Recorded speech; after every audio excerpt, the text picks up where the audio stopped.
Hi guys, welcome back to another video on Solution Lab.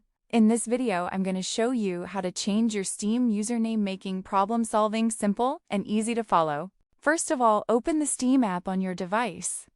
Once the app opens, you'll land on the main dashboard. From here, we'll navigate to your profile to update your username. Look at the top right corner of the app. You'll see a profile icon or question mark icon. Tap on it. This will open a small menu with your account options. From here, we can go directly to the profile section.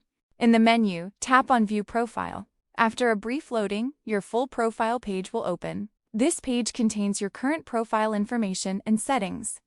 Here's where we can start editing your username. On your profile page, tap on Edit Profile. Scroll down a little until you reach the General section. This is where your current username is displayed. In the General section, find the Profile Name field. Delete the old username and type in your new desired username. Make sure it's something unique and easy to recognize. After entering the new username, scroll all the way down. You'll see the Save button at the bottom. Tap on it. This will update your Steam username instantly. And that's it.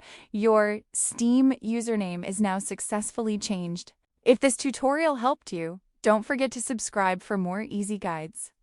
Also, leave a comment below if you want tutorials on any other Steam feature.